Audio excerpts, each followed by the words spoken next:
Hey y'all, welcome back to my channel. It's Jada Nay here, and today I figured that I would tell y'all some of the key elements that you need of starting your body butter business. So without further ado,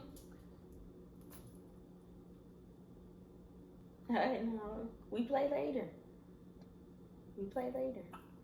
Don't forget to give this video a thumbs up, subscribe, and let's get right into the video. I'm letting God handle all things above. The things I can't change are the reason you love. So one of the first things I cannot stress this enough is have a plan. Know what you're gonna do. Okay, have a plan.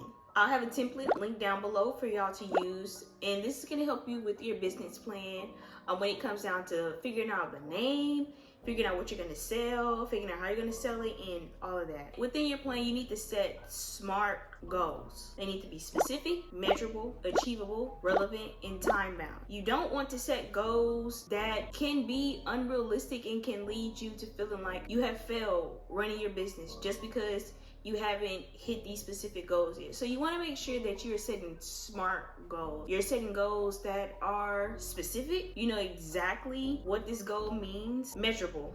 So that means like it can be measured, and relevant. And when I say relevant, I mean that the goals align with your values.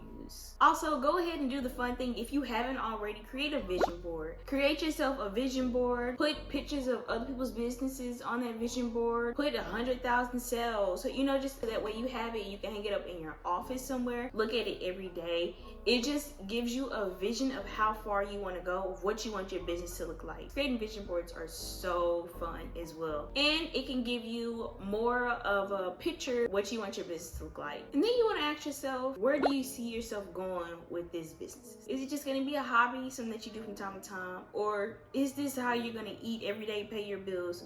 What exactly is the plan? Another thing, you want to have a purpose. You don't just want to do something because you see everybody else doing something. It's not gonna last. You don't want to just be doing something because you're bored. It's not gonna last. Have a purpose. Why does this business matter to you? What is the meaning behind this business? This is gonna help when customers come up to you and ask you, oh, why did you start your business? You know, when you get big, you are on these huge magazine websites and they ask you, so what made you start your business? You can actually say, well, I started my business for X, Y, and Z, and because of that, I want to help other people do X, Y, and Z. So have a purpose. Understand why you're doing it, and it's not just something that you're doing trying to get rich. Because I'm gonna be honest, that doesn't usually last, and that doesn't end up going good at all. You want to make sure your business means something to you. You need to ask yourself as well, how far are you willing to go behind your business? And I'm going to tell you that it is going to get rough and it is going to get hard.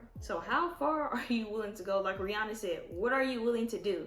Because there have been many people who have started businesses and now are very successful, but they went broke, and this does happen. So you need to ask yourself, how far are you willing to go? If somebody comes up to you, or if you get an email saying, hey, we're trying to sue you, copyright, how far are you willing to go? If you see somebody taking your ideas, stealing your stuff, what you gonna do?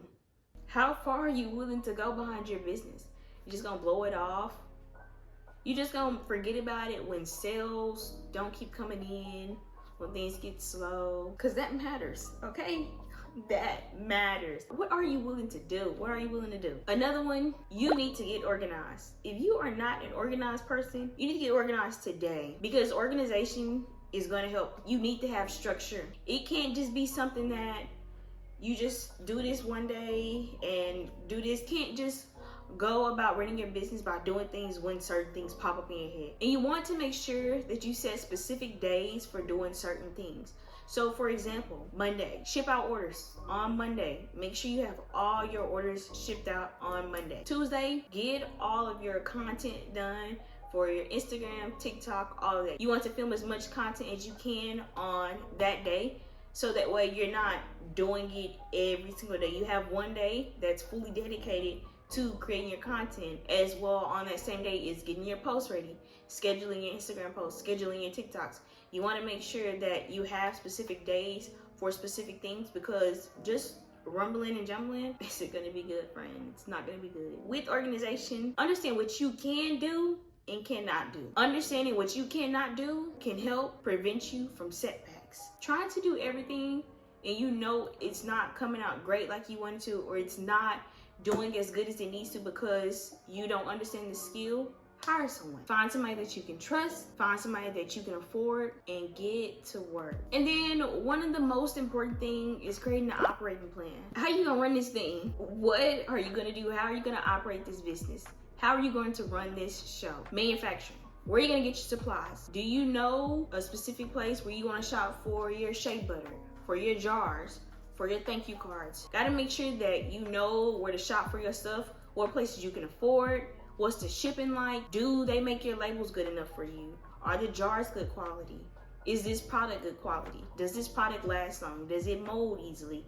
What's going on? You want to make sure that you have your manufacturing down. Within your operating plan, you need to know how to market because you got to sell your product. This is part of selling the product. You can't just post a website, post on Instagram 3 times a day. Also, I know a lot of times that there are people that are in college that are marketing majors, and sometimes you can reach out to them to have them help you with your work, and that can be a great thing because when your business gets huge, you have somebody that you can trust because there's somebody that was with you from the start. And then one of the most important things within the entire business and in the operating plan is finances. Where's your funding coming from? Are you funding this business out of your own pocket? Are you looking for loans, grants? How are you gonna get the money? There's nothing free. Everything costs. Everything has a price, everything costs. So you wanna make sure you understand where you're getting the money from to support your business. And you also want to make sure that you have spending budgets. Know how much money you can spend and how much money you can't. Know how much money is profit and how much of it is going back into your business. Know how much money you have to spend on inventory. Know where your money is going. Know where your money has to go. Finances are extremely important. You gotta make sure that you're putting money back into your business to keep it running. So make sure you have an understanding on finances as well. And then of course, you wanna make sure that you have everything that you need, down to the equipment, ingredients, formulas. You wanna make sure that you have everything you need before you can even start. You wanna make sure that you have the right shipping boxes. You wanna make sure that you have the right labels. You wanna make sure that you have the right documents in case you need those documents. If you are looking to start an LLC, make sure you have the right documents. If you are selling in specific states, make sure that you have the proper permits. If you're going to be selling at pop-up shops, make sure you have the right documents and requirements that you need for that. I really hope y'all enjoyed this video on just some of the key things that you need to start your body butter business before you start selling. I know many of y'all are excited to start, or some of y'all have already started, and I am wishing all of y'all the best of success because you're going to make it. Your business is going to flourish. And I'm so excited to see all these new businesses popping up. I'm seeing them on TikTok. I'm seeing them everywhere. And I'm loving it. I've met people in public and they tell me that they watch my videos. And it makes me so happy to know that my tips are helping y'all. I really hope y'all enjoyed the video. Don't forget to give it a thumbs up. And I'll see y'all next time. Bye.